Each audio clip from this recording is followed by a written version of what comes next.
Warm welcome to Insync with BDO. In today's regulatory roundup, we have Aleem Leelani, Director with MSKC and Associates Chartered Accountants, help us navigate the regulatory landscape. Over to you, Aleem. Hello everyone. Today I'm proud to present SEBI's initiatives towards making India a great country and enhancing transparency and disclosures. So just to introduce the concept today, the topic today, we're going to be talking about SEBI's latest changes brought about in the corporate world for reporting, which include enhanced disclosures, enhanced transparency, and it's amazing the pace at which SEBI is move to bring this infrastructure into place. And so it will be interesting today to see how SEBI has gone about to bring far-reaching impacts on transparency and disclosures for the stakeholders.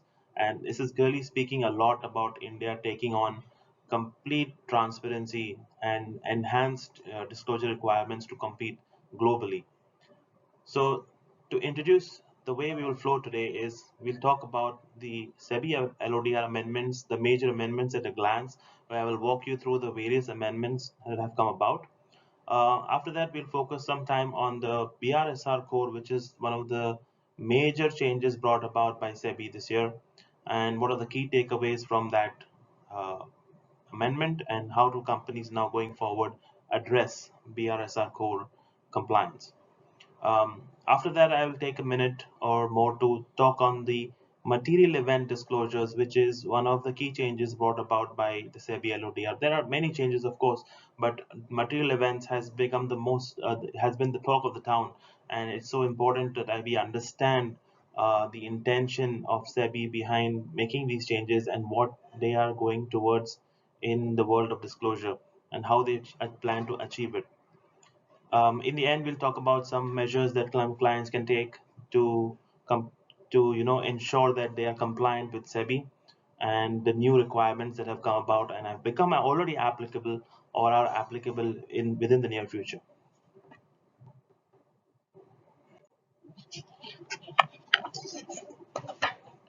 So just a quick background on how SEBI went about is that in June 23, which is a landmark date, SEBI, in pursuit of its objectives to improve corporate disclosures and bring transparency, released its amended regulations, and they amended significantly the SEBI LODR regulations as we commonly know it. SEBI then released, so if you go into the background, SEBI had already released many consultation papers over the last year, and they had envisaged these changes therein, and people already were expecting these changes to come about, and it was the talk of the town for I think more than 6 to 8 months. But in June 23, SEBI took the next step and made most of these suggestions in its consultation paper applicable, and it came upon the corporates of India to now take on what SEBI had envisaged and had preempted the changes already. SEBI quickly, in July, came out with a master circular on compliance with the SEBI LODR. So that was a very, very good move because as the amendments took place, people were reluctant, were slightly confused on how to go about the changes. But SEBI has done a very good job by removing a master circular, so it consolidated all its changes in one place and then have now helped corporates to go for immediate compliance. And the master circular is really helpful. On the right, I have put across a small table showing the various circulars that SEBI released, and you can see they've done it consecutively fast, and they've tried to address all the major amendments in the LODR by taking out the master circular to help the corporates comply. So the one master circular covering most of the SEBI LODR changes was released on July 11th. They also contained BRSR matters there, but BRSR was the single focus of SEBI for a very serious focus, as we can see. And they came across with a series of changes in not only LODR but across other regulations, so that the mechanism to go about BRSR disclosures and getting ESG rating providers accredited and getting um, Setting the assurance, the framework for assurance on BRSR core has also been highlighted by SEBI in various circulars. So we can see that there are various circulars released in July itself, including an FAQ in August. So SEBI has basically geared up to take on BRSR core and ensuring compliance with corporates in a very serious way. I'll move forward today as we look at the amendments at a glance. Now, what I have done here is we have presented the various regulations of SEBI's amendments, and I've broken them up into three buckets. The three buckets basically are standing for is the um, if you can see, it's basically determining the date of applicability. So as you can see up on the screen, there were certain regulations that came into effect on the 14th of June. After that, there are certain regulations that took effect from 14th of July. So that's 1 month from the date of the notification. And there are certain amendments that are effective from the next financial year, that's from 24. So let's quickly understand what were these changes that SEBI has brought about to take place with immediate effect. Now, let's talk about regulation 37A. Now, 37A talks about disclosures relating to a disposal of an undertaking by the listed entity which is outside the scheme of arrangement.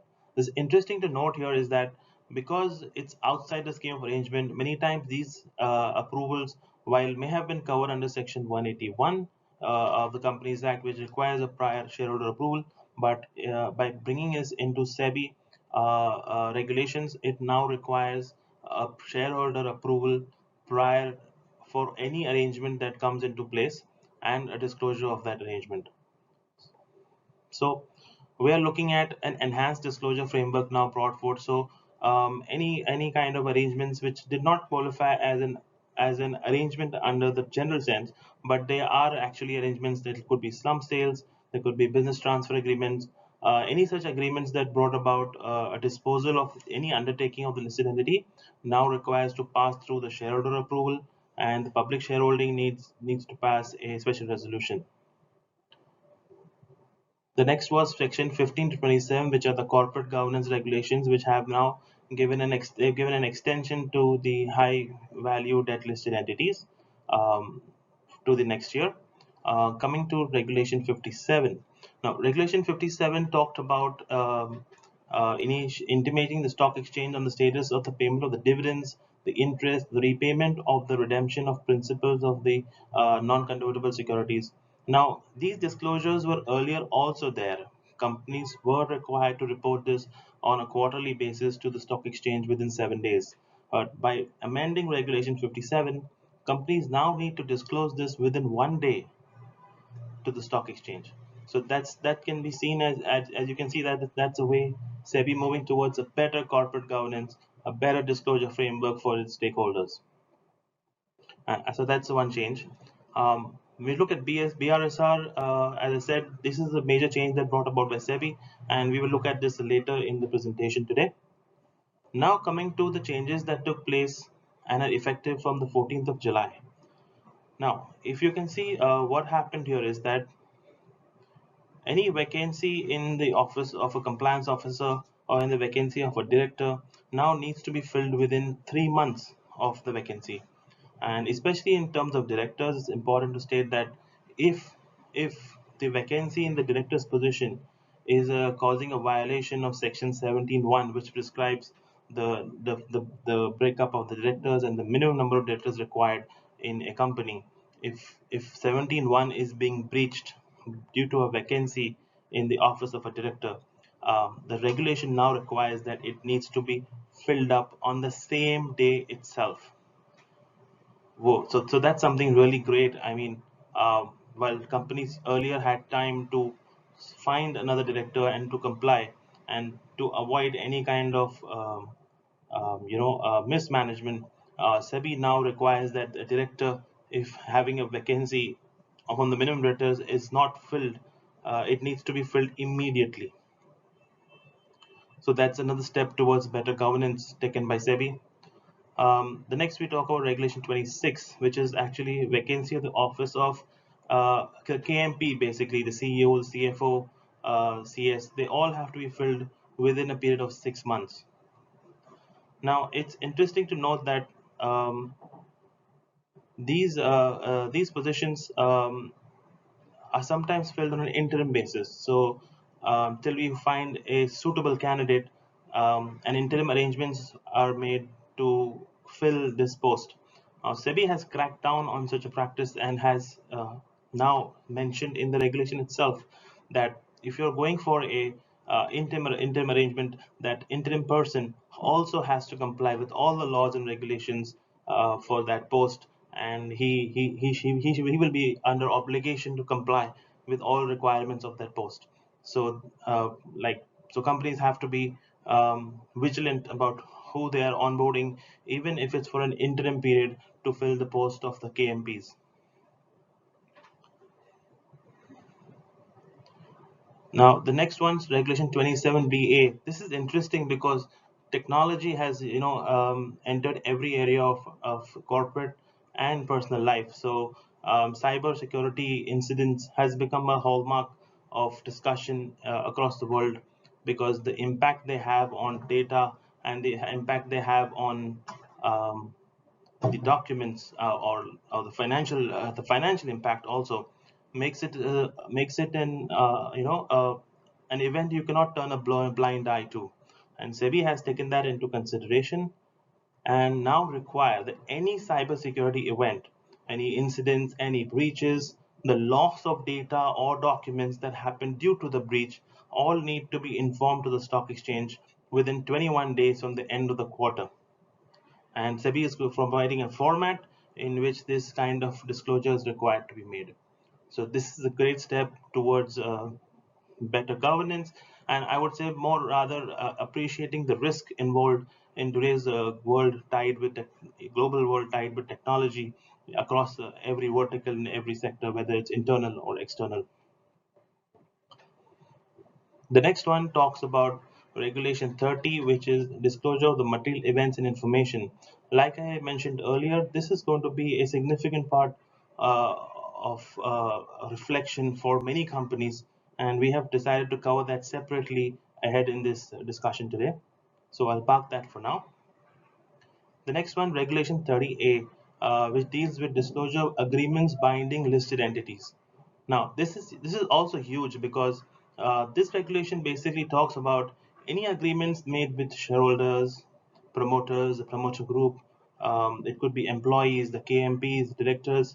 It could be even third parties, but any agreements which bind the listed entity in a way that, I mean, it has an impact on their management, or it has an impact on the control, or it brings upon any obligation on the listed entity. Any such agreement entered into needs to be informed within 2 days of having this of entering into this agreement. And these now classify as material events and need to be disclosed to the stock exchange. So this is huge because in a way it is also bringing a lot of transparency for the stakeholder, the shareholders, to appreciate the kind of agreements the companies they've invested in are entering into, especially those that impact their control or their obligations going forward. So I would say that this is a very good move by SEBI to bring in transparency in the corporate world. But yes, the timelines are very stringent. It will need companies to be equipped to handle this kind of reporting, because the timeline to report these agreements is within 2 days, and that's quite significantly a small window for an assessment to be done on the impact of the agreement and to disclose it to make the necessary disclosures. So this is something we need to work on, and I think companies need to also strengthen their internal structure, that any agreements entered into with any person having a direct or an indirect impact on the listed entity needs to be reported up to the top and needs to go for appropriate disclosure. Regulation 31B, this one starts with the special rights to the shareholders. Now, what this exactly says is that earlier special rights were given to shareholders, and no one ever went back to relook at what rights were given, and uh, whether the company or the stakeholders would like to still continue with those special rights to a particular class of the shareholders or the shareholders themselves. Now, what this requires now, the amendment, is that in every 5 years, you need to take the approval of the shareholders again for any special rights being given to shareholders. So we need to go back to the shareholders every 5 years and reconfirm whether these rights need to continue or not. That's also a very good change by SEBI. The last one in applicable from 14 July is a clarification basically, where any new company that got listed, they were under a slight dilemma as to when should they start publishing the financial results. And now it is pretty clear by SEBI by a specific insertion 33.3J that once the financial results, once you are listed, you do need to comply with SEBI LODR, and you need to provide disclosures of the financial results for the period subsequent to the period disclosed in the offer document, and it needs to be done within 22 days,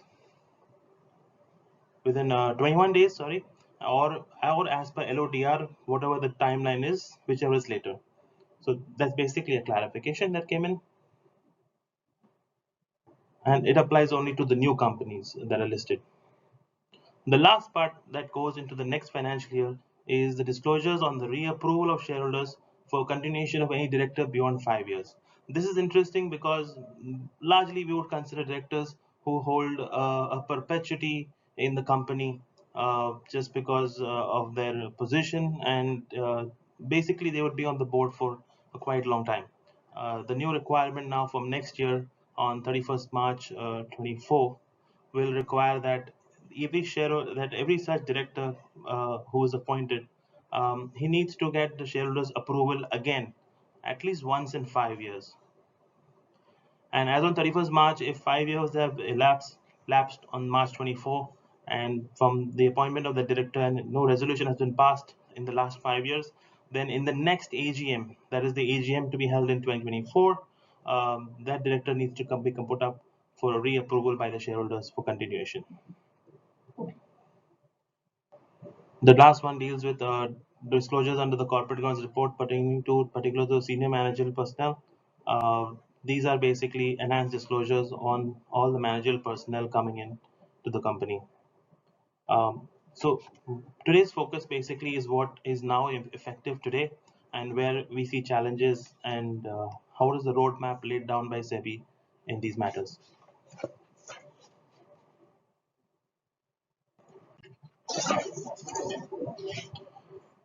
I'll quickly take you through what BRSR core has brought about. This is significant for India as we move towards disclosures on sustainability and environmental, social, and governance matters.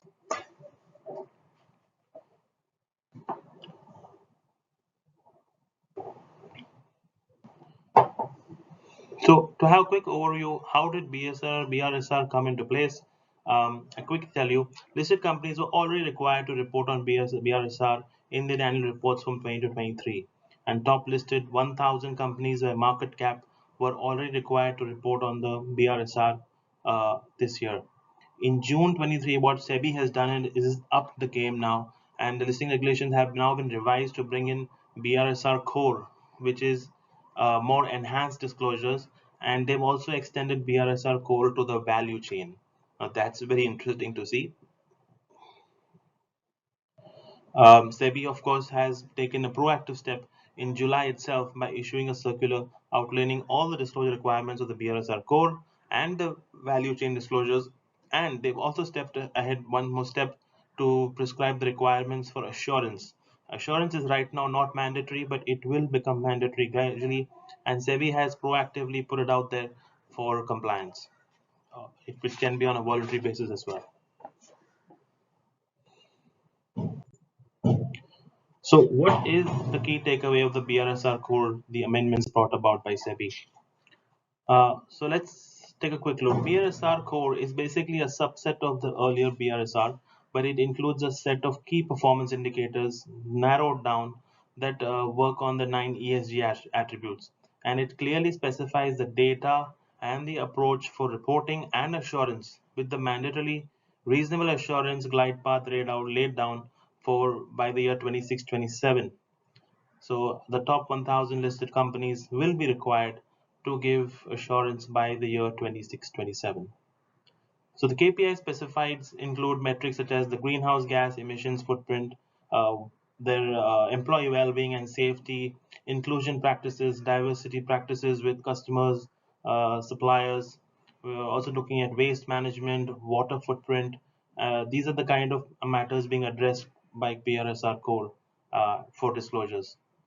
Um, it's also emphasized there that any companies that are expected to disclose are also expected to disclose any modification or industry-specific adjustments or estimations made to the regulations for enforcing transparency. So we don't just stop at data points. We'll have to also disclose necessary assumptions, adjustments made, and give explanation for those.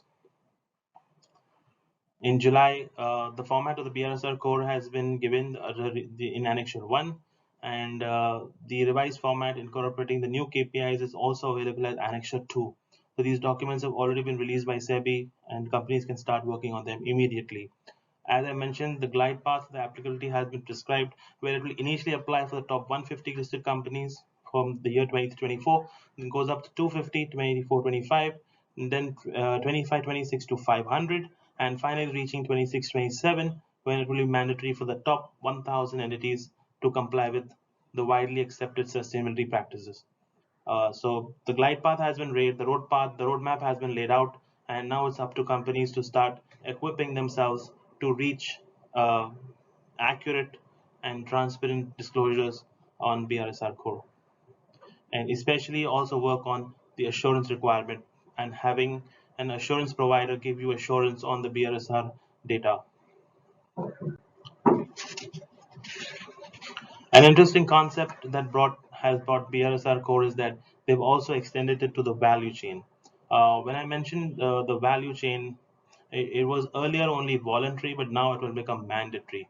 So basically 75% of the company's purchase and sales by value must be included in the value chain reporting, with a clear disclosure of any assumption and estimates made, because there of course maybe other entities are working on those parts.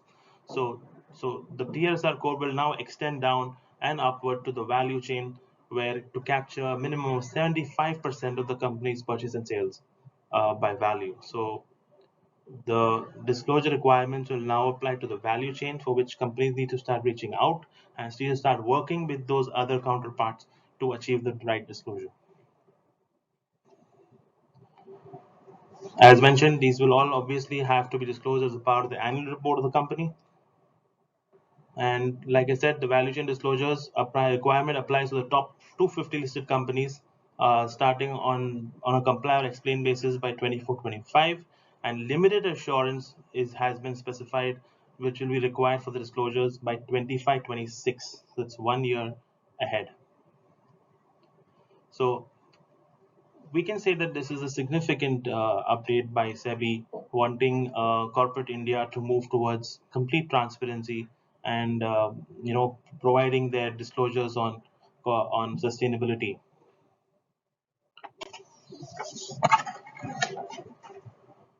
So just to conclude, BRSR core is now here. The BRSR guidelines have been specified. Um we have now moved towards a mandatory disclosure mechanism from the earlier voluntary one, and it's now pushing for more accurate ESG information with the concepts of assurance coming into place. SEBI has gone one step forward and also talked about the assurance, where it says that you need to choose your assurance providers also carefully. They need to be properly qualified. There should be no conflict of interest when engaging with the assurance providers, and so for example, they should not be in business relationships with the company. They should not be providing non-audit or non-assurance related services and consulting services to the company or any of its group entities. So the corporates need to do a proper check before taking on an assurance provider to give assurance on the BRSR core disclosures. Of course, all said and done, BRSR will now require accurate information. So it's now up to companies to take proactive steps to improve the quality of their data collection process, ensure the further transparency in reporting, and enhance disclosures as part of the long-term ESG strategy. So this is the only way you can equip yourself to ensure that assurance is also received on the disclosures, and those data points and evidences are available for a smooth implementation of the BRSR core and right disclosures to build up investor confidence and trust who are now looking at ESG disclosure as an important part of the investing decision.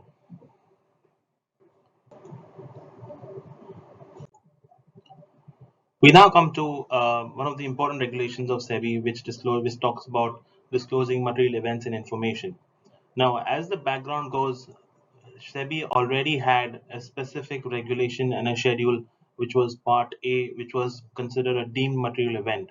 The deemed material events were events listed under Para A, which were mandatory for disclosures.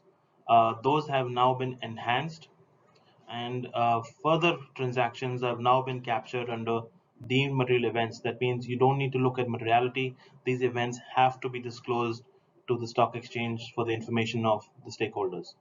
Now, some of these items included here are the sale of the stake in an associate company, any action taken or order passed by a regulatory, statutory, enforcement, or judicial authority against the listed entity or any of its directors, KMP, the senior management, the promoter, or the subsidiary in relation to the listed entity on aspects such as suspension, imposition of fine, penalty, debarment, and disqualification. So these are serious nature of events that take place, and now they are considered as deemed material events and will require disclosures to the stock exchange, regardless of the materiality. Any fraud defaults by listed entities by their promoters, directors, KMP, or the senior management also fall now under Part A. Changes in the senior management positions also, and disclosure of the resignation letter and the reasons for resignations of the KMPs. Now, this is interesting. These all become deemed material events and need to be disclosed on stock exchanges. They have gone another step further. So if any of the KMP positions like the MD or the CEO of the entity was unavailable to fulfill his role for a period of more than 45 days in a rolling period of 90 days, the same along with the reasons for such unavailability or indisposition should be disclosed to the stock exchange as a material event. So SEBI is actually cracking down to such important matters, including just even if a person in the role of an MD or CEO is absent for a certain period of time, that also gets determined as a material event and needs disclosure. The second part deals with is Part A, where we have Para B, which talks about materiality disclosures subject to event disclosure subject to a threshold.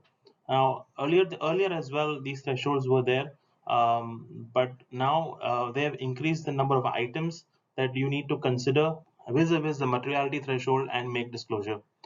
Let's just quickly go through some of the important ones.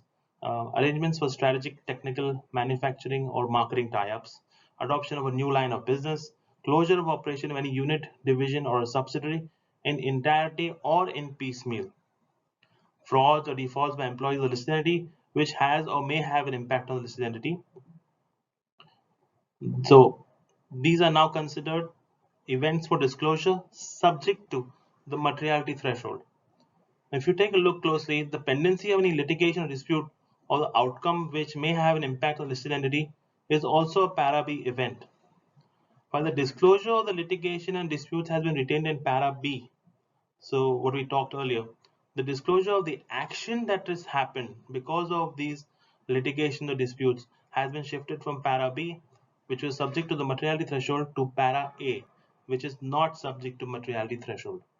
So basically, litigations and disputes need to be disclosed subject to materiality threshold, and the outcome of those regulatory actions, which may or may not be material, needs to be disclosed as per Para A, which is a deemed material event.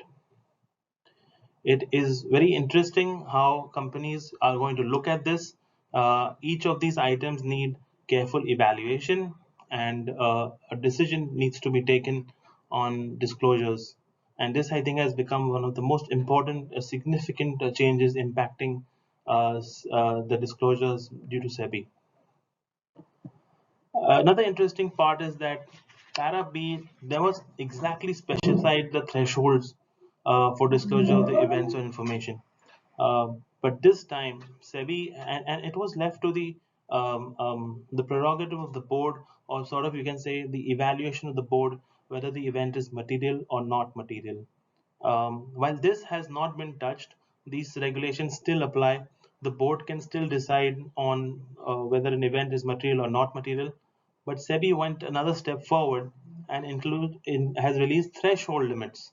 Now, threshold limits are basically limits where if you cross these limits, disclosure will be mandatory. So, and they have clearly specified the limit by mentioning that if it exceeds any of the three categories, any of the three, they say, it will be deemed material and you need to disclose. The first one is the turnover of the 2% of the turnover as per the last audited consolidated financial statements. Second is 2% of the net worth as per the last audited consolidated financial statements. It would not be applicable if the net worth is negative.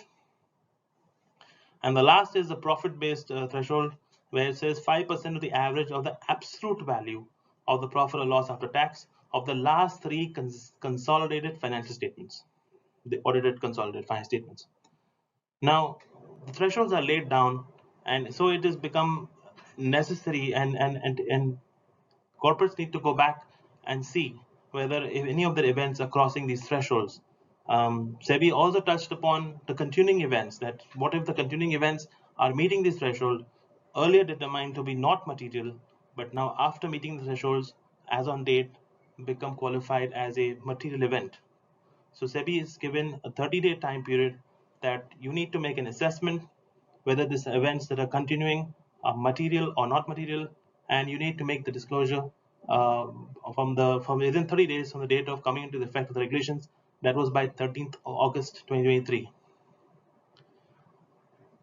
So what we come to as a company, what they need to take care is that they need to make the necessary policy changes and the internal reporting requirement changes, where all the employees in the organization are knowing these changes and they can identify the potential material events or information and report the same to the authorized KMP for the disclosures.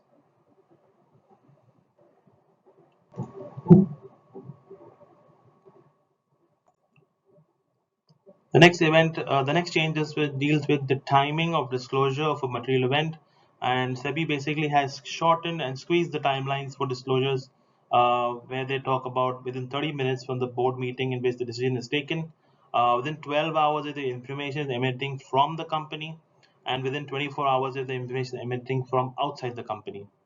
Now, SEBI has basically reduced the timelines to make disclosures timely. They want to ensure timely disclosures now.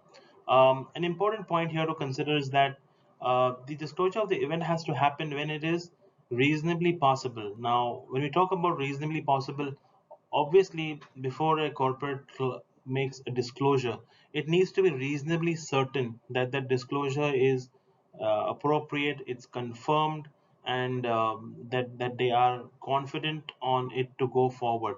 So this is where it will be a challenge, because we first need to have clarity on, or at least we need to be reasonably certain that the event has happened and it needs to be disclosed. Then we can speak about disclosing as reasonably possible to the stock exchange. Of course, SEBI has gone forward and also spoke about if you don't disclose it within the prescribed time, you need to give an explanation why it was not disclosed and why there is a delay. And SEBI in July also released a circular laying down in very clear terms the manner in which the disclosure is to be made and how to go about giving effect to disclosure of material events. So that was a good initiative by SEBI in July, which provided further clarity. But of course, it still remains for the board of the company to go back and do its to have the necessary infrastructure in place to evaluate these events as and when they come up, and to, as soon as reasonably possible, make the necessary disclosure to the stock exchange to stay compliant.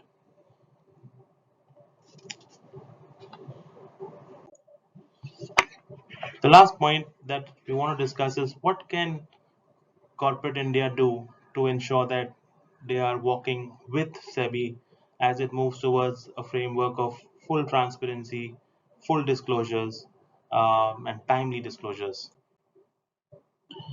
So corporates need to go back to the drawing room and work on amending the materiality policy. They need to have a full evaluation of the events that escaped disclosure and became material as per the revised criteria of materiality defined in Regulation 30 and make the disclosures the same to the stock exchange. They need to frame SOPs for assistance to the relevant employees in reporting the potentially material information, whether we're talking about events, we're talking about agreements, we're talking about even matters like absence of the KMP from their position for prolonged period of times, like 45 days, or their resignations or appointment or change in positions. All these need to be now form part of SOPs that can be timely, you know, informed to the relevant to the management to go ahead and make the necessary disclosures. As I said, tracking of the KMP appointments, resignations, their unavailability, evaluate the director appointments and the special right to the shareholders because now we need to take approvals every 5 years for these matters. So these need to be tracked and again evaluated. And of course, companies will have to increase their resources, increase certain infrastructure to ensure that we are complying with the corporate governance objectives of SEBI and we are partnering with SEBI towards making better disclosures and basically upscale corporate India's disclosure framework in line with global expectations. So those are some of the major amendments from SEBI in just the first half of the year. It would be interesting to see what comes next. All that said, I'd like to end this session. Thank you so much for your listening and do take care till we come back with further updates. Thank you.